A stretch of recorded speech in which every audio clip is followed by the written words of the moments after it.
Lá estava eu, Ana, no 45º andar, no que antes era o santuário da megalomania de Pedro. A cidade de Lisboa desdobrava-se numa tapeçaria de telhados e luzes, tão vasta e complexa quanto a rede que agora geria. Tory Wright Logística, dizia-o em voz alta, só para sentir o som. Wright Logística. O nome de David Pereira. O nome que finalmente estava onde sempre devia ter estado, gravado em vidro fosco na entrada principal, onde antes um letreiro arrogante e de bronze maciço gritava Pereira Tech. Aquilo era a minha redenção, a nossa redenção. Aquele escritório era um universo de diferença do que tinha sido há menos de um ano. Pedro tinha-o concebido como uma cova, caverna mesmo, paredes de mogno escuro, quase sufocante, as janelas sempre cobertas por cortinas de veludo pesadas, a criar uma penumbra artificial onde ele se sentava como uma aranha na sua teia, rodeado por animais empalhados. Troféus que nunca tinha caçado, apenas comprara para projetar uma masculinidade que não possuía. Eu esventrei tudo. O mogno foi arrancado, revelando o aço industrial e o betão limpo do edifício. As cortinas desapareceram, deixando que o horizonte deslumbrante de Lisboa inundasse a sala. Os animais mortos, claro, foram removidos. Agora o espaço respirava, cheio de plantas vivas, fetos, palmeiras, orquídeas. Não era mais uma fortaleza, era uma estufa, um lugar onde as coisas cresciam, não onde vinham para morrer. Passei os dedos pela borda da minha nova secretária, uma peça de design minimalista, e senti o frio do metal sob a pele. A cadeira ergonômica de malha, no lugar do trono de couro absurdo de Pedro, era um lembrete constante de que a eficiência e a funcionalidade tinham suplantado a pompa e a circunstância. Recordei o processo que me trouxera aqui. Não tinha sido um conto de fadas, como os tabloides insistiam em pintar, uma história de mulher desprezada que vinga, como se fosse tão simples. Tinha sido uma guerra, uma batalha lenta, silenciosa e estratégica. Recordo-me daquele dia no Tribunal Judicial da Comarca de Lisboa, as luzes fluorescentes a zumbir, um som quase imperceptível que parecia amplificado pelo silêncio opressor. 3 horas. 3 horas em que eu, Ana, não dissera uma palavra em minha defesa. Do outro lado, Pedro Pereira, meu ex-marido bilionário, sorria de canto, verificando o relógio, convencido da sua vitória já garantida. O advogado dele, Gonçalo, tinha passado a manhã inteira a destruir a minha reputação, pintando-me como uma sanguessuga gananciosa e incapaz que não merecia nada. O juiz, senhor Dr. Frederico, espreitou por cima dos óculos, visivelmente frustrado com a minha falta de combatividade. Lembro-me dele a inclinar-se para o microfone, a sua voz ecoando pela sala. Dona Ana, antes de proferir a minha sentença, tenho uma pergunta. A pausa que se seguiu pareceu durar uma eternidade. Por que recusou a proposta de acordo de 10 milhões de euros ontem? Naquele momento, finalmente levantei o olhar. Os meus olhos, senti, estavam tão frios quanto gelo. E quando abri a boca, a resposta que dei não acabou apenas com o casamento. Acabou com a vida inteira de Pedro. Mas como cheguei ali? A verdade é que a minha memória desses dias é um bocado turva. Foi tanta tensão, tanta raiva contida, tanta coisa a cozinhar por dentro. Os detalhes dos dias antes do julgamento confundem-se. Foi numa terça-feira que recebi a notificação, ou numa quarta. Honestamente, nem sei. A minha mente estava focada noutras coisas. Aquele tribunal era um espetáculo grotesco. Não era um tribunal. Era uma arena de gladiadores moderna. O cheiro a colônia cara, malas de couro e a tensão palpável de um império a desmoronar-se em tempo real. Pedro, com 42 anos, era a cara da Pereira Tech, um império de software de logística que valia milhares de milhões. Tinha um fato azul marinho feito à medida, que custaria mais do que a maioria dos carros que se viam lá fora. Parecia relaxado, quase aborrecido, batucando uma caneta de ouro na mesa de carvalho. Cochichava, de vez em quando, com Gonçalo, o seu advogado principal, um tipo conhecido nos círculos jurídicos como o talhante, pela forma como desossava os seus oponentes. Eu, Ana, estava no outro lado. Se Pedro era o sol, a queimar e a exigir atenção, eu era a sombra. Sozinha na minha mesa, à exceção de João, um jovem advogado nomeado pelo tribunal, que parecia ter acabado de sair da faculdade de Direito e estava claramente apavorado. Eu vestia um simples vestido cinzento, o cabelo preso num coque severo e prático, sem joias, sem aliança de casamento, sem diamantes. Parecia exausta. As minhas mãos estavam dobradas no colo, o olhar fixo num nó na madeira da mesa. Para a galeria, cheia de jornalistas e curiosos, o contraste era quase patético. Pedro parecia um rei. Eu parecia a empregada que ele estava a despedir. "Todos de pé!" berrou o oficial de justiça. O juiz doutor Frederico entrou na sala. Era um homem severo, conhecido pela sua eficiência. Não gostava de dramas e, com certeza, não gostava que o seu tempo fosse desperdiçado. Sentou-se, ajustou a toga e olhou por cima dos óculos para nós. A sua voz era áspera.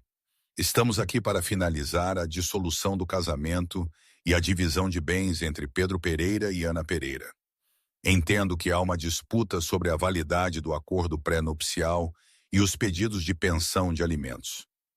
Senhor Gonçalo, pode prosseguir com a sua declaração inicial." Gonçalo levantou-se, abotoando o casaco. Caminhou para o centro da sala, irradiando uma confiança predatória. Não olhou para o juiz.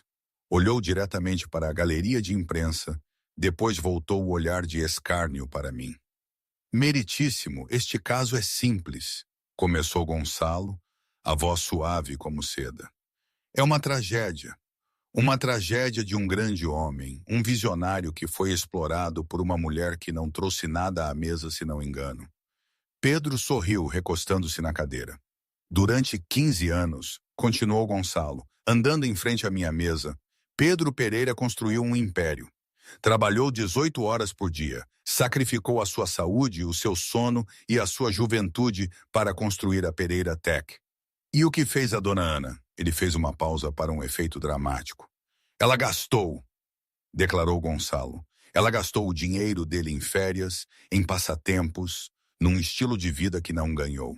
E agora, depois da sua infidelidade, que provaremos que destruiu a santidade deste casamento. Ela tem a audácia de pedir metade.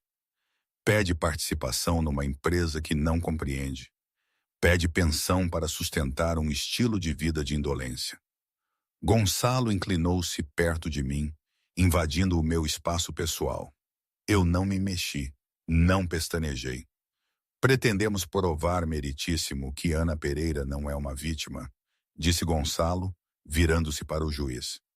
"Ela é uma caçadora de fortunas a quem se esgotou o ouro para caçar. E pedimos que o tribunal faça cumprir rigorosamente o acordo pré-nupcial, deixando-a com exatamente o que trouxe para este casamento." Nada. O murmúrio na sala foi brutal. Foi cruel. E durante tudo isso eu permaneci uma estátua. "Dona Ana", o jovem João sussurrou, a voz urgente, "temos de contestar a observação de caçadora de fortunas. É prejudicial." Eu abanei a cabeça ligeiramente. "Deixa-o falar", sussurrei, a minha voz mal audível. Pedro percebeu a troca e riu. Rabiscou um bilhete no seu bloco e deslizou-o para Gonçalo. O bilhete dizia: "Ela desistiu. Isto acaba ao almoço." Mas Pedro Pereira cometeu um erro fatal de cálculo. Assumiu que o meu silêncio era submissão. Esqueceu-se que na natureza, os predadores mais mortíferos são os que não fazem barulho antes de atacar. A sessão da manhã foi um massacre. Gonçalo chamou testemunha após testemunha, cada uma cuidadosamente escolhida para desmantelar o meu caráter. Lembro-me da dona Clara, a empregada, uma mulher nervosa que claramente tinha sido instruída. Dona Clara. Perguntou Gonçalo. Nos seus 5 anos a trabalhar na Quinta dos Pereira, com que frequência via Ana Pereira a trabalhar? Trabalhar, senhor? Dona Clara agitou-se. Bem, ela estava muitas vezes no escritório dela. A fazer o quê? Gonçalo insistiu. Estava a gerir um negócio? A analisar mercados de ações? Acho que não. Dona Clara gaguejou. Ela estava geralmente ao telefone ou a ler documentos. Lidava com as contas, acho eu. As contas? Gonçalo bufou. Então, ela gastava o dinheiro do marido. Alguma vez cozinhava, limpava, contribuía para a manutenção doméstica da casa? Não, senhor. Esse era o meu trabalho. Exatamente, disse Gonçalo triunfante. Ela não trabalhava fora de casa, não trabalhava dentro de casa. Ela existia. Depois veio Sofia, uma socialite, minha madrinha de casamento há 15 anos. Sofia usava um chapéu que custaria mais do que a propina de João na faculdade. Ana mudou, disse Sofia ao tribunal, evitando o meu olhar. Depois de Pedro fazer o seu primeiro milhão, ela tornou-se distante. Parou de ir a galas de caridade. Parou de apoiar Pedro nas suas aparições públicas. Disse-me uma vez que achava o negócio dele aborrecido. Aborrecido? Gonçalo repetiu, olhando para o juiz. O negócio que pagava as malas Chanel dela era aborrecido para ela. Interessante. Pedro assistia aos procedimentos com um ar de falsa tristeza, abanando a cabeça como se fosse a vítima de uma esposa fria. Parar um pouco aqui. Todo este espetáculo, toda esta encenação do tribunal, sinceramente era de um ridículo atroz, se não fosse tão doloroso. Enquanto as pessoas lá fora me viam como uma caçadora de fortunas, um parasita, eu via uma teia de mentiras a ser habilmente tecida. Era chocante, mas também previsível. Na minha cabeça eu pensava, será que ninguém vê a arrogância disto tudo? A forma como ele me diminui e ninguém questiona. O mundo parece adora uma boa história de vilã, especialmente quando a vilã é uma mulher que ousa não ser útil de uma forma tradicional. É engraçado como a sociedade é rápida a julgar, a rotular. Uma mulher silenciosa é facilmente confundida com uma mulher submissa, uma mulher estúpida, uma mulher que não tem nada a dizer. E isso, meu caro, foi precisamente o erro deles. Achavam que eu não tinha voz, mas a verdade é que eu estava a guardá-la. Não para gritar, mas para ser cirúrgica. Para que, quando falasse, as palavras tivessem o peso de uma verdade inegável. Não sei o que teria acontecido se eu tivesse explodido logo no início, mas algo me diz que não seria tão eficaz. Depois veio o contabilista forense, contratado pela equipa de Pedro. Montou um projetor e mostrou gráficos complexos do fluxo de dinheiro na casa dos Pereira. Como podem ver, meritíssimo, o gráfico de rendimentos do Sr. Pereira sobe de forma constante. A contribuição da dona Ana permanece em zero.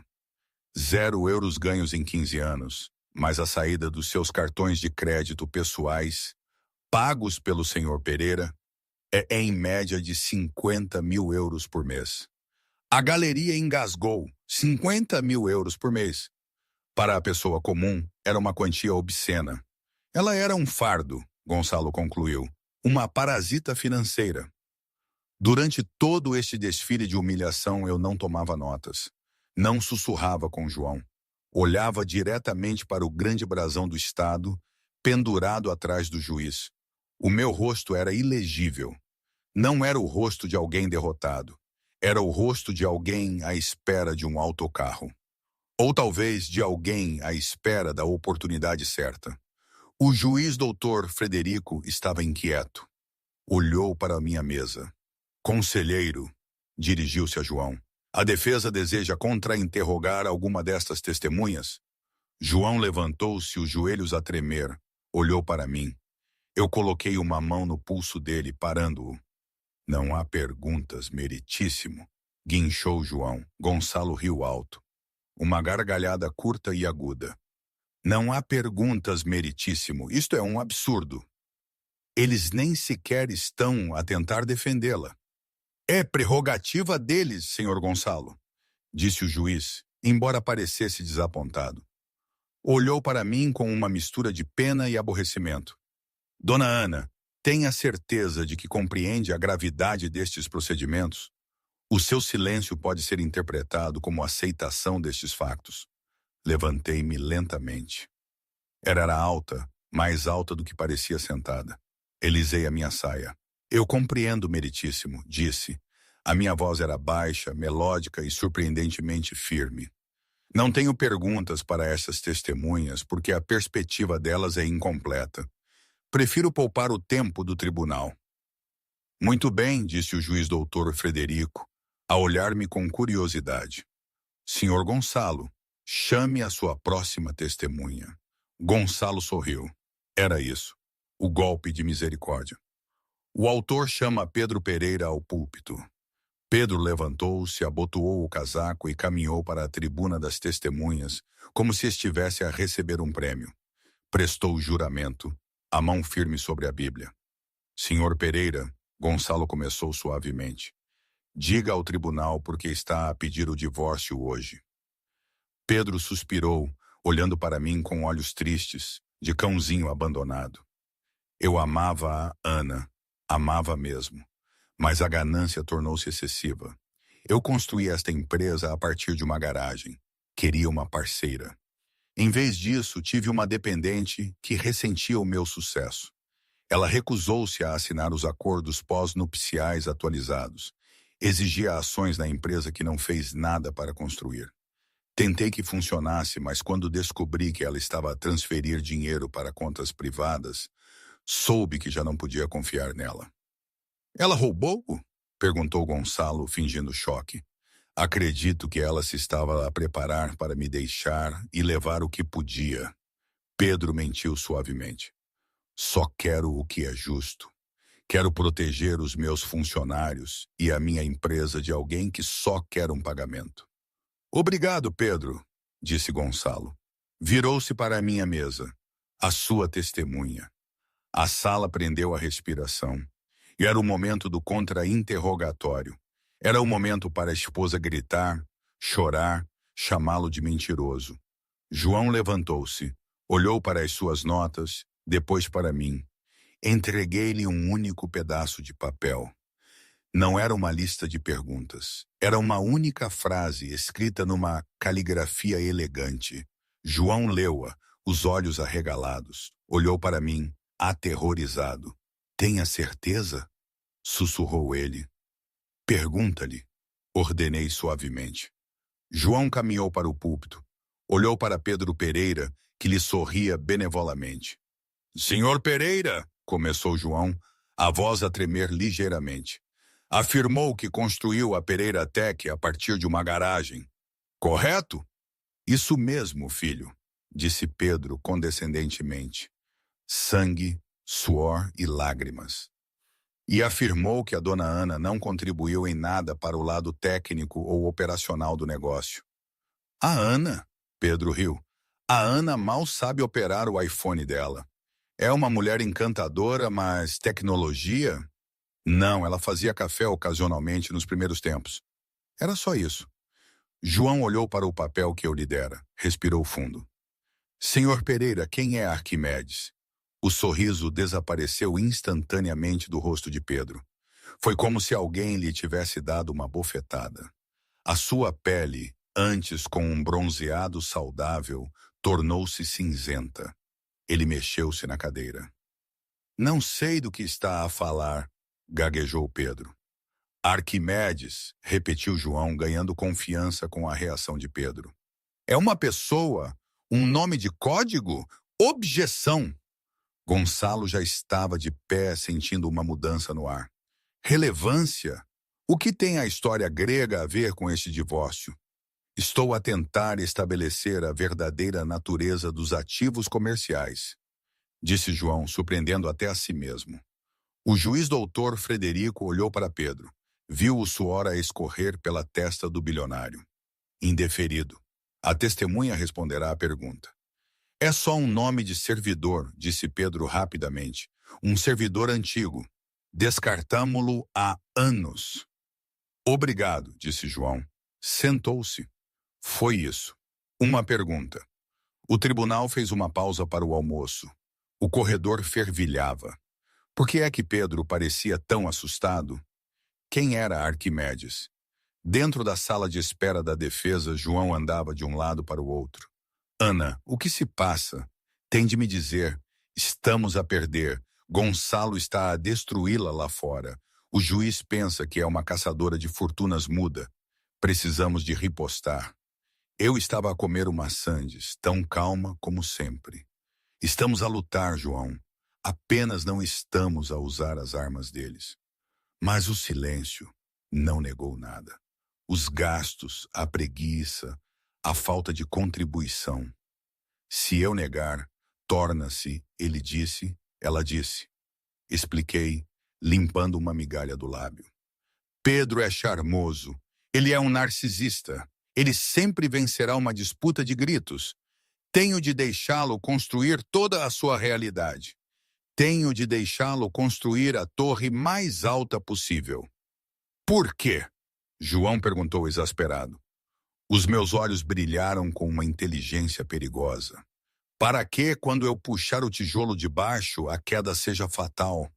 Numa noite em particular, antes de tudo isto começar, antes de David falecer, ele e eu estávamos a trabalhar no código naquela garagem úmida, cheia de cheiro a café velho e a circuitos eletrônicos. Lembro-me dele a explicar, com os olhos a brilhar, cada linha de código, cada otimização. Isto não é só software, Ana, tá? Dizia ele. Isto é inteligência, é um sistema nervoso. Para ele, cada algoritmo era uma pequena obra de arte, uma extensão da sua mente. Aquela paixão era contagiante. Era por isso que eu me apaixonara por David, pelo seu gênio despretensioso, pela sua bondade pura. Enquanto Pedro falava em lucros e poder, David falava em elegância e inovação. Ele nunca teve ambição por luxo ou riquezas. O seu mundo era o código, a beleza da lógica perfeita. E a sua única ambição era que a sua criação pudesse ajudar alguém, fosse quem fosse. Aqueles momentos simples, a partilhar uma pizza fria enquanto resolvíamos um bug, parecem agora memórias de uma vida completamente diferente, de uma inocência que Pedro destruiu sem dó nem piedade. De volta ao tribunal, uma hora depois, a atmosfera tinha mudado. Pedro parecia agitado. Sussurrava furiosamente com Gonçalo. Continuava a olhar para mim, tentando ler-me. Gonçalo levantou-se. Meritíssimo, o autor não tem mais a acrescentar. O juiz doutor Frederico virou-se para a defesa. A defesa tem alguma testemunha? João levantou-se. A defesa chama Ana Pereira. Eu caminhei para a tribuna. Não olhei para Pedro. Sentei-me, jurei dizer a verdade e esperei. João aproximou-se. Dona Ana, diga-nos sobre o seu casamento. Foi transacional, disse. Amou-o? Amei o homem que pensei que ele era, o homem da garagem. E o dinheiro, os 50.000 euros por mês? Dinheiro para me calar, disse simplesmente. O tribunal explodiu. Gonçalo saltou. Objeção, ela está a caracterizar. Indeferido, o juiz latiu. Elabore, dona Ana. O que quer dizer? Dinheiro para me calar. Olhei para o juiz. Pedro gosta de controlar as coisas, meritíssimo. Gosta de controlar a narrativa. Pagou por tudo para que eu não tivesse nada em meu nome. Manteve-me para que, se eu alguma vez o deixasse, estivesse na miséria. Não me deu uma mesada para me mimar. Deu-me uma mesada para que eu não olhasse para as contas bancárias. E por que é que ele não quereria que olhasse para as contas bancárias? Perguntou o juiz doutor Frederico, inclinando-se para a frente. Eu hesitei. Olhei para Pedro. Pedro estava a abanar ligeiramente a cabeça, os olhos a suplicar. Não faças isso. Por quê? Eu disse. Pedro não escreveu o código do algoritmo primário da Pereira Tech. Ele roubou-o. Mentira! Pedro gritou, saltando de pé. Ela é uma mentirosa! Sente-se, senhor Pereira, gritou o oficial de justiça. Ele roubou-o. Continuei calmamente. Do seu parceiro dos tempos da garagem, um homem chamado David Pereira, que morreu acidentalmente de overdose 3 semanas antes de a empresa abrir o capital. O silêncio na sala era pesado, sufocante. Isto já não era um julgamento de divórcio. Era uma acusação de homicídio embrulhada numa disputa de propriedade. Isso é absurdo, Gonçalo gritou. Isto é calúnia. Onde está a prova? Não tem provas. Olhei para Gonçalo, depois para o juiz. Não tenho as provas comigo, disse. Destruí as minhas cópias há anos para proteger o Pedro, porque o amava. Pedro soltou um suspiro audível de alívio. Recostou-se na cadeira. Ela não tinha nada. Eram só palavras. No entanto, acrescentei, não disse que as provas não existem. Fiz silêncio novamente. O juiz doutor Frederico esfregou as têmporas. Olhou para o relógio. Eram 15h30. Isto está a sair do controlo. Dona Ana está a fazer acusações sérias com 0 provas. Admitiu ter destruído provas. Admitiu ter gasto o dinheiro. Não ofereceu defesa contra as alegações de que era uma esposa não contribuinte. O juiz parecia zangado. Parecia que estava prestes a passar a mão na cabeça dele. Estou inclinado a decidir a favor do autor em relação à validade do pré-nupcial, disse o juiz doutor Frederico. A menos que tenha algo de concreto, dona Ana, esta teatralidade termina agora. Pedro sorriu. Ele tinha ganho. O susto de Arquimedes tinha sido apenas um blefe. Não tenho mais nada a dizer, disse curvando a cabeça. O juiz suspirou, embaralhou os seus papéis, preparava-se para ler a sua sentença. Pegou no seu martelo. Espere, disse o juiz pausando. Olhou para um processo na sua secretária, um documento específico que tinha sido arquivado apenas no dia anterior e que ele quase se tinha esquecido na confusão do testemunho. Olhou para mim, olhou para o documento. Franzia a testa. Dona Ana, disse o juiz doutor Frederico, antes de proferir a minha sentença, tenho uma pergunta. Uma pergunta que não me faz sentido, dado o retrato que o seu marido pintou de si como uma mulher gananciosa. A sala ficou em silêncio absoluto. Ontem, disse o juiz segurando um papel, a equipa jurídica do senhor Pereira ofereceu-lhe um acordo, 10 milhões de euros em dinheiro, sem impostos, para sair calmamente e assinar um acordo de não divulgação. Recusou. Não fez contraproposta, simplesmente disse não. Pedro congelou. Esperara que o juiz não mencionasse isso. Por quê? O juiz perguntou, os olhos a perfurarem-me. Se é uma caçadora de fortunas, como dizem, por que recusou a proposta de acordo de 10 milhões de euros ontem? Levantei o olhar. A máscara caiu. A esposa quieta e submissa desapareceu. No seu lugar havia algo aterrorizante. Por que, meritíssimo, disse a minha voz clara e forte. Eu não quero o dinheiro dele. Não preciso de 10 milhões de euros. Por que não? Porque sorri, um sorriso frio e predatório. Eu já sou dona de tudo. O silêncio que se seguiu à minha declaração foi absoluto. Era o tipo de silêncio que geralmente se segue a um tiro. Eu já sou dona de tudo. As palavras pairaram no ar reciclado do tribunal, vibrando com uma certeza aterrorizante. Quem de vós, sentados aí, conseguiria acreditar na ousadia dessas palavras? Conseguiria imaginar a vertigem daquele momento? Pedro pestanejou, um tique nervoso a desenvolver-se sob o olho esquerdo. Forçou uma risada, um som seco e rouco. Meritíssimo, isto é delírio. Ela está histérica. O estresse do julgamento claramente perturbou a mente dela. Ela não possui nada. O nome dela não está em nenhum registro, nenhuma patente ou uma única ação. Certificamo-nos de que, quero dizer, a estrutura corporativa é clara. O juiz doutor Frederico não sorriu. Olhou para mim por cima dos seus óculos. Dona Ana, está sob juramento. Falso testemunho é crime. Se estiver a perder o tempo deste tribunal com enigmas, considerá-la-ei em desrespeito.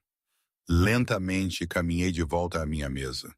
Peguei numa pesada pasta de couro que tinha estado fechada durante todo o julgamento. Não a tinha aberto uma única vez. Pedro presumira que estava vazia, um adereço para me fazer parecer ocupada. Abria. Dentro estavam documentos, centenas deles. João disse suavemente ao meu jovem advogado: por favor, entregue o anexo A ao juiz e o anexo B ao Sr. Gonçalo. João, com as mãos a tremer de uma mistura de adrenalina e confusão, pegou nos documentos e distribuiu-os. Gonçalo agarrou o papel, os olhos a examiná-lo rapidamente. O seu sorriso confiante começou a dissolver-se, substituído por um olhar de horror puro e sem adulteração. Olhou para o documento, depois para Pedro, depois de volta para o documento. Sussurrou uma palavra que não era apropriada para tribunal. Senhor Gonçalo? Perguntou o juiz, lendo a sua própria cópia. As suas sobrancelhas dispararam para a linha do cabelo. Isto é autêntico? Nunca vi isto, Gonçalo gaguejou. Isto é impossível. O que é? Pedro exigiu, levantando-se e inclinando-se sobre o ombro do advogado. Deixe-me ver isso. Pedro agarrou o papel. Era um ato de constituição de uma empresa chamada SG Logistics Solutions, registrada na Madeira há 10 anos. E daí? Pedro bufou, atirando-o para baixo. É uma empresa de fachada. Eu tenho 50 delas. Isto não prova nada. Continue a ler, Pedro, disse. A minha voz não era alta, mas cortou a sala como uma navalha. Veja a atribuição de propriedade intelectual. Pedro virou a página. Todos os direitos, títulos e interesses no código-fonte conhecido como Algoritmo Pereira são, por este meio licenciados a Pereira Tech pelo proprietário, SG Logistics Solutions. Esta licença é revogável à vontade pelo proprietário. Pedro congelou. Leu novamente. Não percebo. Pedro sussurrou, a cor a esvair-se do seu rosto. A Pereira Tech é dona do código. Eu escrevi o código. Não, Pedro, disse saindo de trás da minha mesa. Caminhei para o centro do corredor. David Pereira escreveu o código. E quando David morreu, ele não deixou os seus bens aos seus pais, com quem já não tinha relação. Não os deixou a ti, o homem que roubou o trabalho dele. Deixou-os à única pessoa que o tratava com gentileza. A mim. A galeria explodiu. Os repórteres digitavam furiosamente nos seus telemóveis. Ordem! Ordem neste tribunal! O juiz doutor Frederico bateu o seu martelo, mas os seus olhos estavam colados em mim. David sabia que o estavas a empurrar para fora, continuei, a minha voz a ganhar força. Ele sabia que estavas a manipular a administração. Por isso, 3 semanas antes de morrer, transferiu os direitos de autor do kernel central, o cérebro de todo o teu software, para uma holding privada que criou para mim. SG não Shell Group, como pensavas. Robert. Anna Samantha Galloway. Eu. Isso é mentira, Pedro gritou, as veias a saltarem do pescoço. Eu estive a gerir esta empresa durante uma década. Tivemos auditorias, tivemos IPOs. Ninguém viu isto. Porque eu deixei-te usá-lo, disse calmamente. Assinei os acordos anuais de licenciamento como diretora anônima da SG Solutions. Tu pensavas que estavas a pagar um paraíso fiscal. Estavas a pagar-me. Todos os anos transferias 12 milhões de euros para a Madeira para esconder os teus lucros do fisco. Pensavas que estavas a ser inteligente, Pedro?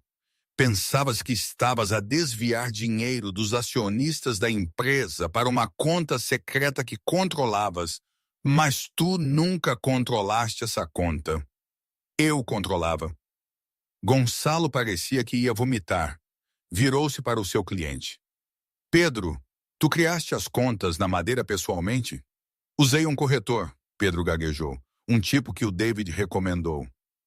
Ah, meu Deus! David montou a armadilha há 10 anos, disse eu. E durante 10 anos observei-te a exibir-te como um rei, a construir um castelo em terras que são minhas. Deixei-te sentir poderoso. Deixei-te sentir seguro. Por quê? Perguntou o juiz doutor Frederico, a sua voz cheia de genuína curiosidade. Por que esperou até agora? Porque suportou a humilhação deste julgamento? Virei-me para o juiz. Porque, meritíssimo, o contrato de licença tem uma cláusula 14b. Afirma que se o licenciante, Pedro, tentar difamar o proprietário ou pedir o divórcio ao beneficiário, a licença é imediatamente terminada. Tirei um telemóvel do meu bolso. E hoje, às 9h, mesmo quando o senhor Gonçalo começou a sua declaração inicial, chamando-me caçadora de fortunas, eu ativei a cláusula 14b. Sorri. A Pereira Tech já não tem um software de logística. Pedro, há 4 horas, toda a tua frota global está a voar às cegas. Parecendo uma deixa, as portas traseiras do tribunal abriram-se. Um homem de fato desgrenhado entrou a correr. Era o chefe de operações da Pereira Tech, o Sr. Santos. Ignorou o oficial de justiça, ignorou o protocolo e correu diretamente para a grade, separando a galeria do tribunal. Pedro! O Sr. Santos gritou, o rosto vermelho de pânico. Pedro, atende o telemóvel. Estou em tribunal, seu idiota! Pedro retorquiu. Sai daqui! Desapareceu! O Sr. Santos gritou, a voz a falhar. O painel de controlo desapareceu. O sistema de localização, os algoritmos de rotas, tudo está a mostrar um erro 404. Temos 3.000 caminhões retidos nas autoestradas. Temos aviões de carga parados em Lisboa, Tóquio e Dubai porque os manifestos se apagaram. As ações caíram 40% na última hora. O Conselho de Administração está a pedir a tua cabeça. O tribunal mergulhou no caos. A realidade das minhas palavras atingiu a sala como uma onda de choque física. Isto já não era apenas uma disputa de divórcio. Era um apocalipse corporativo. Pedro Pereira ficou paralisado. O seu império, a sua identidade, os seus milhares de milhões, tudo se baseava naquele software. Sem ele, a Pereira Tech era apenas um monte de armazéns vazios e motoristas confusos. Arranja isso! Pedro gritou para o Sr. Santos. Pega nos servidores de backup! Tentamos, o Sr. Santos chorou. Os backups estão encriptados. Uma mensagem apareceu nos ecrãs. Diz apenas, Arquimedes. Pedro lentamente virou-se para me olhar. Eu estava calmamente ao lado do meu jovem advogado, que parecia ter acabado de ganhar a lotaria sem comprar um bilhete. Tu, Pedro sibilou, sua bruxa, destruíste tudo, destruíste a minha vida. Eu recuperei o que me foi roubado, corrigiu. E não o destruí, apenas fechei a torneira. Construíste uma casa com água emprestada, Pedro. Não devias ficar surpreendido quando a seca chega. Gonçalo, percebendo que os seus honorários legais estavam provavelmente a evaporar juntamente com o preço das ações, tentou uma última manobra desesperada. Meritíssimo! Gonçalo gritou. Isto é extorsão. Isto é sabotagem corporativa. Ela está a manter uma empresa pública como refém para influenciar um acordo de divórcio. Isto é ilegal. Peço uma injunção imediata, forçando-a a ligar o código novamente. O juiz doutor Frederico olhou para Gonçalo com desprezo. Senhor Gonçalo, passou a manhã inteira a argumentar que a dona Ana era uma entidade não contribuinte, sem perspicácia empresarial. Agora está a dizer-me que ela controla toda a empresa. Qual das duas é? Ela armadilhou-o. Parece-me, disse o juiz olhando para a escritura de Constituição, que ela é simplesmente a proprietária de propriedade intelectual a exercer os seus direitos contratuais. Se o seu cliente assinou um contrato que não leu, ou pior, um contrato que pensava fazer parte de um esquema ilegal de desvio de fundos, isso dificilmente é problema do tribunal. O juiz recostou-se. No entanto, o impacto econômico é severo. Dona Ana está disposta a negociar? Eu acenei com a cabeça. Estou meritíssimo, mas não com Pedro. Negociarei com o conselho de administração da Pereira Tech. Pedro, no entanto, não tem mais poder de barganha. Pedro afundou-se na cadeira, enterrando o rosto nas mãos. O bilionário confiante tinha desaparecido. No seu lugar, estava um homem desfeito, percebendo que durante 10 anos, a esposa que ele ignorou, a esposa que ele traiu, a esposa que ele ridicularizou, estivera a apontar uma arma à cabeça dele o tempo todo. Mas eu ainda não tinha terminado. Há mais uma coisa, meritíssimos, disse. A questão de David Pereira. A cabeça de Pedro levantou-se bruscamente. Não, sussurrou ele. Por favor, Ana, não. Parte dos dados no servidor Arquimedes não era apenas código. Dirigi-me ao tribunal. David era paranoico. Ele gravava o seu escritório 24 horas por dia, áudio e vídeo. Tirei uma pendrive do meu bolso. Era pequena, prateada e discreta. Esta pendrive contém imagens da noite em que David morreu. Disse. Mostra Pedro a entrar no escritório dele. Mostra Pedro a misturar um pó na bebida de David enquanto David estava na casa de banho. Mostra Pedro a observá-lo engasgar-se. E mostra Pedro a roubar os discos rígidos antes de ligar para o 112. O silêncio na sala era diferente agora. Não era o silêncio do choque. Era o silêncio do horror. Não entreguei isto há 10 anos porque tive medo. Disse a minha voz a tremer pela primeira vez.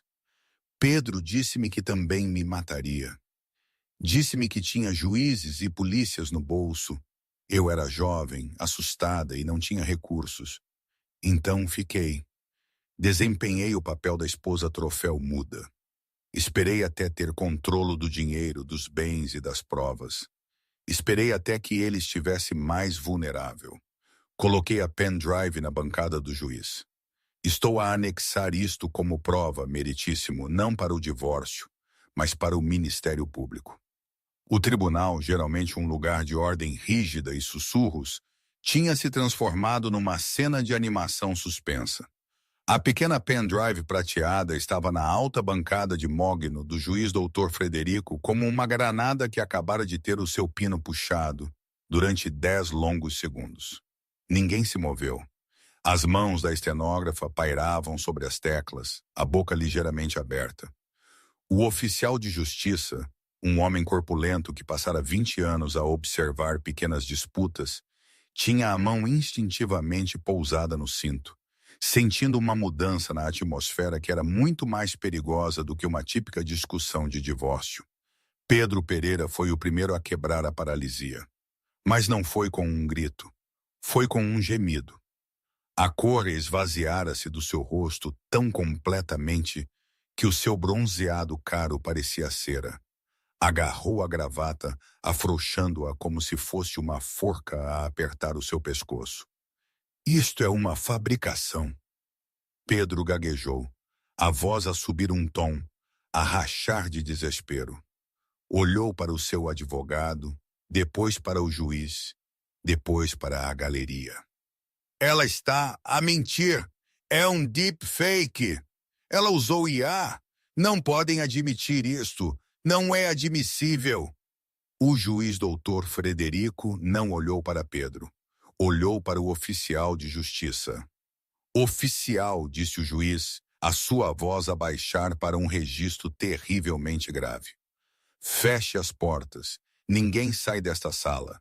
Nem a imprensa, nem os advogados e certamente não o autor. Meritíssimo. Gonçalo saltou, a suar profusamente. O advogado suave e predador tinha desaparecido. No seu lugar, estava um homem a perceber que estava na zona de explosão de uma bomba nuclear. O meu cliente objeta a... Sente-se, senhor Gonçalo. O juiz doutor Frederico latiu, batendo o seu martelo com uma força que fez a madeira estalar. A menos que queira ser juntado como co-conspirador no que parece ser uma acusação de homicídio capital, sente-se e permaneça em silêncio. Gonçalo desabou na sua cadeira. Afastou fisicamente a sua cadeira um palmo de Pedro, criando uma ilha visível de isolamento em torno do bilionário. Pedro estendeu a mão para agarrar o braço de Gonçalo, mas Gonçalo recuou como se estivesse queimado. Não me toques! Gonçalo sibilou alto o suficiente para a primeira fila ouvir. Eu não sabia disto, Pedro. Eu lidei com o divórcio, não com a outra coisa. Seu covarde! Pedro cuspiu, os olhos a vaguearem pela sala, à procura de uma saída que não existia. O juiz doutor Frederico pegou no telefone na sua bancada. A sala inteira observou-o a discar. Aqui é o juiz doutor Frederico, na sala 4B. Arranjem-me o Ministério Público imediatamente. Sim, vou esperar e enviem oficiais armados. Desligou e olhou para as partes. O julgamento de divórcio ainda estava tecnicamente em sessão, mas o contexto tinha mudado de litígio civil para uma investigação de cena de crime. Dona Ana, disse o juiz, o seu tom em relação a mim tinha suavizado completamente. Já não era o tom usado para uma esposa caçadora de fortunas. Era o tom usado para uma testemunha-chave e uma vítima. Enquanto esperamos pelas autoridades, ainda temos a questão da dissolução do casamento. Imagino que queira isto finalizado antes que o Sr. Pereira seja detido. Eu levantei-me, parecia exausta, mas era o bom tipo de exaustão, a sensação de largar uma mochila pesada depois de subir uma montanha. Sim, meritíssimo, disse calmamente. Dado as provas apresentadas, continuou o juiz doutor Frederico, olhando para a escritura de constituição que eu tinha fornecido anteriormente. Parece que o patrimônio conjugal é largamente construído sobre fraude. Se o ativo principal, o software, lhe pertence e os fundos gerados foram tecnicamente desviados da sua empresa, então o Sr. Pereira não tem virtualmente nenhum ativo em seu nome. Pedro soltou uma gargalhada estrangulada. Eu tenho milhões, tenho contas offshore, eu tenho... Não tem nada, o juiz interrompeu. Se esses fundos são produtos do crime, serão apreendidos pelo governo federal. É um indigente, Sr. Pereira. Só ainda não sabe. O juiz voltou-se para mim. Então, quais são as suas condições? O tribunal está inclinado a conceder o que quer que peça. Saí de trás da minha mesa. Fiquei no centro do corredor, ignorando Pedro, falando apenas para a bancada. Quero um corte limpo, comecei, a minha voz firme. Não estou a pedir pensão de alimentos. Não quero um cêntimo de apoio dele. Quero o meu nome restaurado para Ana Pereira, o meu nome de solteira. Pausei respirando fundo. Quero a quinta no Douro, acrescentei. Pedro bufou, encontrando um pequeno resquício da sua antiga arrogância. Claro, a casa de campo. Vale 15 milhões, só quero luxo. Finalmente virei-me para o olhar. Os meus olhos estavam frios, cheios de uma pena que doía mais do que ódio. Não me importo com o luxo, Pedro. Aquela casa foi o último lugar onde David foi feliz. Foi o lugar onde ele escreveu as primeiras linhas do código que roubaste.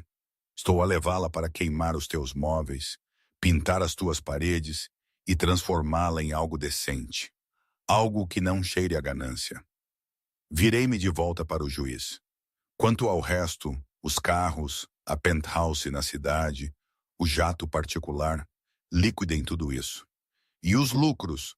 Perguntou o juiz tomando notas. Ponha tudo num fundo fiduciário, ordenei, para os funcionários da Pereira Tech. Quando a notícia da fraude sair, as ações vão cair. Milhares de pessoas inocentes, motoristas, trabalhadores de armazéns, secretárias, vão perder as suas pensões por causa deste homem. Quero que os seus brinquedos sejam vendidos para pagar a renda deles. Um silêncio pairou sobre a galeria. Este não era o comportamento de uma mulher desprezada à procura de um pagamento. Era o comportamento de uma líder a limpar uma bagunça. Assim ordenado, disse o juiz doutor Frederico, batendo o martelo. O casamento está dissolvido. Os bens são distribuídos conforme solicitado e senhor Pereira. O juiz levantou o olhar enquanto as portas traseiras do tribunal se abriam com força. A energia na sala aumentou. 4 agentes da PSP fardados entraram, seguidos por 2 detetives de fato. O detetive principal, um homem com um rosto sombrio, passou direto pela barra, ignorando os repórteres que seguravam os seus telemóveis para gravar. Parou em frente à mesa do autor. Pedro Pereira? Perguntou o detetive. Pedro não se levantou. Sentou-se congelado, apertando os braços da sua cadeira tão forte que os seus nós dos dedos estavam brancos. Olhou para o detetive, depois para o juiz, suplicando com os olhos por algum tipo de intervenção. Isto é um erro, Pedro sussurrou. Sou um criador de empregos. Sou um pilar desta comunidade. Não pode simplesmente entrar aqui. Levante-se! Ordenou o detetive, puxando um par de algemas do cinto. O tilintar metálico das algemas foi o som mais alto na sala. Pedro não se moveu. O detetive agarrou-o pelo braço e puxou-o para cima. Pedro cambaleou, os seus caros sapatos italianos a deslizarem no chão. Pedro Pereira está preso pelo homicídio de David Pereira, recitou o detetive, virando Pedro e prendendo os seus braços atrás das costas. Está também preso por furto qualificado, fraude eletrônica e espionagem corporativa. Gonçalo! Pedro gritou, o pânico finalmente tomando conta completamente. Gonçalo, faz alguma coisa! Liga para o governador! Liga para alguém! Gonçalo estava ocupado a arrumar a sua mala, recusando-se a levantar o olhar. Já não sou o seu advogado, senhor Pereira. Retirarei a minha defesa com efeito imediato. As algemas fecharam-se com um clique. Foi um som final e definitivo. O clique de uma jaula a fechar-se. Enquanto os oficiais começavam a arrastá-lo para o corredor, a galeria de imprensa explodiu. Flashes dispararam como luzes estroboscópicas. Perguntas foram gritadas. Matou-o? É verdade? E a empresa? Pedro lutava, tentando manter algum vestígio de dignidade, mas estava a ser tratado como um criminoso comum. Ao passarem pela mesa da defesa, Pedro fincou os calcanhares. Parou, ofegante, com os olhos arregalados, e olhou para mim. Eu estava a poucos metros de distância, ao lado de João. Não me tinha mexido, não me tinha regozijado. Apenas o observei. Como? Pedro sibilou, a voz rouca. Como fizeste? Eras nada. Sentavas-te em jantares e falavas de sapatos. Sorrias e acenavas. Como escondeste tudo isto? Como roubaste a minha vida enquanto dormias na minha cama? Os oficiais puxaram-no, mas levantei a mão. Aproximei-me invadindo o seu espaço pela primeira vez em anos. Não roubei a tua vida, Pedro, disse suavemente, a minha voz a ecoar pela sala silenciosa. Apenas a documentei. Aproximei-me mais, os meus olhos fixos nos dele. Perguntaste como fiz. Foi fácil. Nunca olhaste para mim. Nunca me ouviste. Para ti, eu era apenas um adereço, um troféu para colocar na prateleira. Pensaste que, porque eu era calada, era estúpida. Pensaste que, porque eu era complacente, era fraca. Endireitei-me, olhando para ele com uma mistura de triunfo e desdém. Estavas tão apaixonado pelo som da tua própria voz, Pedro, que nunca ouviste o som da pá a cavar a tua própria cova. É incrível o que se pode aprender quando se é a esposa invisível. Pedro abriu a boca para falar, mas nenhuma palavra saiu. A constatação tomou conta dele. A sua arrogância tinha sido a sua venda. Tirem-no daqui, ordenou o detetive. Os oficiais empurraram-no para a frente. As pesadas portas de carvalho abriram-se e Pedro Pereira foi arrastado para o corredor, para uma tempestade de câmaras à espera e um futuro de grades de ferro. Eu observei as portas a fecharem-se. A sala ainda zumbia, mas para mim havia apenas silêncio. Um silêncio profundo, profundo, pacífico. Senti uma mão no meu ombro. Era João.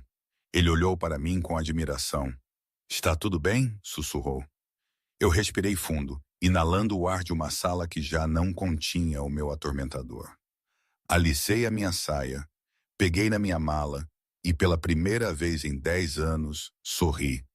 Não o sorriso falso de uma esposa de bilionário, mas o sorriso verdadeiro de uma mulher livre. Estou mais do que bem, João, disse. Terminei. João sentiu o coração a martelar no peito. Tinha estado ao lado de Ana durante meses, vendo-a em silêncio, a ser desmantelada peça por peça. Pensava que sabia o que estava a acontecer, que era apenas um divórcio feio, uma batalha entre um titã e uma mulher desesperada. Mas esta era uma estratégia tão complexa, tão brutalmente perfeita, que o deixava sem fôlego. Aquela pendrive na bancada, as algemas a clicarem no pulso de Pedro, a forma como Ana o tinha olhado, não com raiva, mas com uma calma que era quase assustadora. Aquela mulher que ele pensara ser fraca e passiva tinha revelado ser a mente mais brilhante e paciente que ele alguma vez conhecera. A forma como ela tinha aguentado tudo, todas as humilhações, cada palavra cruel, tudo para este momento. Ele olhou para Ana, em pé, agora com a cabeça erguida, sem um pingo de triunfo no rosto, apenas uma exaustão tranquila. Uma líder, pensou. Desde o primeiro momento, ele fora apenas uma peça no xadrez dela. Uma peça essencial, sim, mas ainda assim uma peça. Sentiu uma mistura de vergonha pela sua própria falta de percepção e uma admiração avassaladora. 6 meses tinham passado desde que o martelo do juiz Dr. Frederico caiu no tribunal. Mas os ecos daquele dia ainda estavam a remodelar a paisagem do mundo corporativo de Lisboa. O sol da manhã batia na fachada de vidro do arranha-céus, outrora conhecido como Torre Pereira. Durante anos, um enorme e arrogante letreiro de bronze com Pereira pairara sobre a entrada, lançando uma sombra sobre todos que entravam. Esse letreiro tinha desaparecido. No seu lugar, gravado em vidro fosco com uma elegância discreta, estavam 2 palavras: Wright Logística. A transição não tinha sido o final de conto de fadas que os tabloides pintaram. Tinha sido uma guerra. Nos primeiros 3 meses, o mercado de ações tinha os castigado. A revelação de que a Pereira Tech operara com código roubado durante uma década fez com que o preço das ações caísse a pique. Os investidores entraram em pânico. Os clientes fugiram. Os meios de comunicação acamparam no átrio durante semanas, apelidando-me de a assassina silenciosa e analisando cada um dos meus trajes, cada um dos meus olhares, à procura da vilã. Mas eu não me escondi. Fiz exatamente o que tinha feito em tribunal. Mantive a calma e apresentei os fatos. Trabalhei 18 horas por dia, não por ganância, mas por dever. Reuni-me com os funcionários aterrorizados, os motoristas, os programadores, os expedidores, e prometi-lhes transparência. Abri os livros, mostrei-lhes os registros de Arquimedes. Provei que, embora a cabeça da serpente estivesse podre, o corpo ainda podia ser salvo. E lentamente a maré virou. O código Arquimedes, finalmente desbloqueado e otimizado por uma equipa de engenheiros éticos, era melhor do que qualquer coisa no mercado. Assim que a indústria percebeu que a Wright Logística não era apenas um projeto de vingança de uma ex-esposa desprezada, mas uma potência legítima a regressar às suas raízes morais, os contratos começaram a voltar. Tomei um gole do meu café, os meus olhos a desviarem-se para a pequena fotografia emoldurada na minha secretária. Era o único item pessoal que mantinha ali.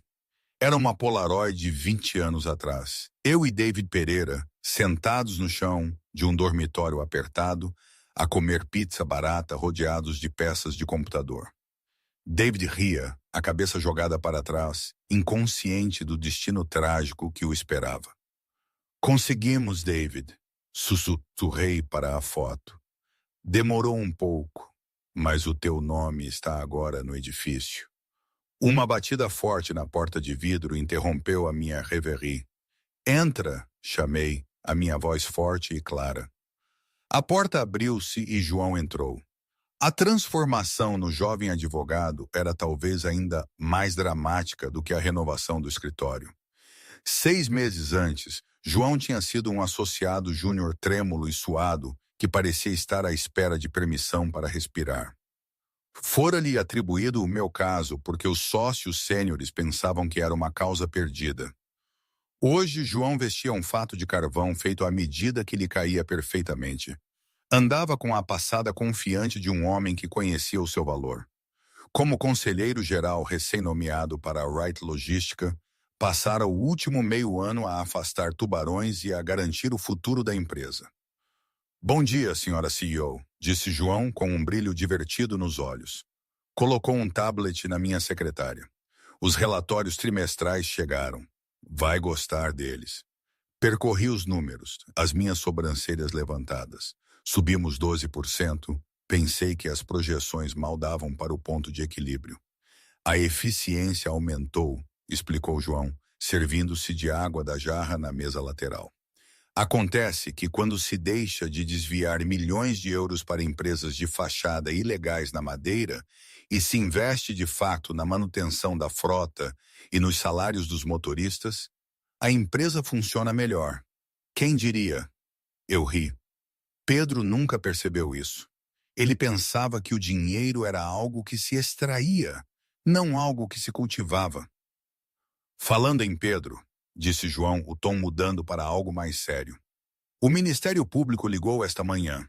Estão a transferi-lo da prisão do Conselho para a ala de segurança máxima do estabelecimento prisional de Custóias, enquanto aguarda o julgamento por homicídio. A minha expressão permaneceu neutra, embora um arrepio frio me percorresse a espinha. Como está ele? Não muito bem, João relatou, sentando-se na cadeira de convidado. Os seus bens estão congelados.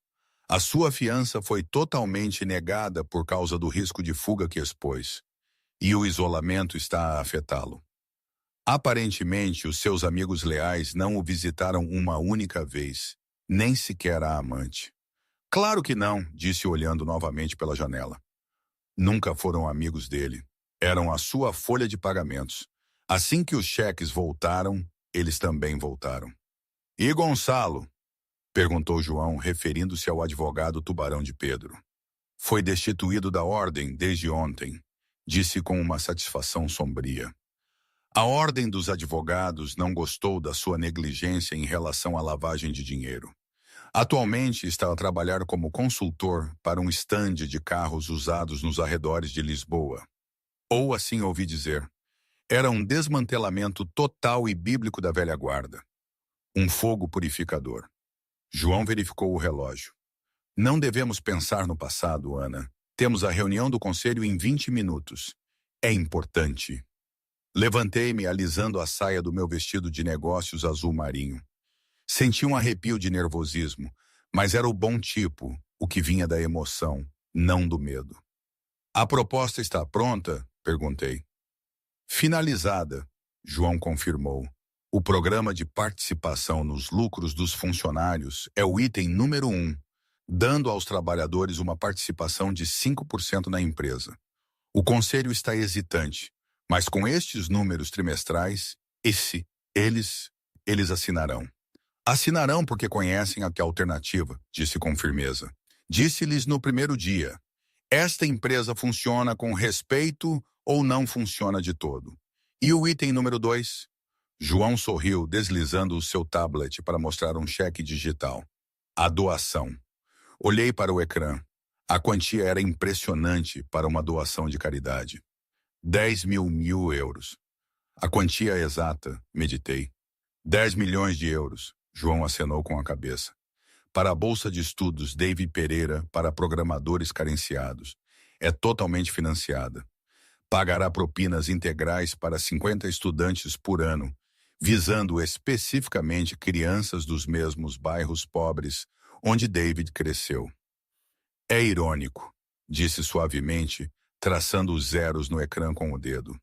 Há 6 meses, Pedro tentou dar-me um cheque com esta mesma quantia.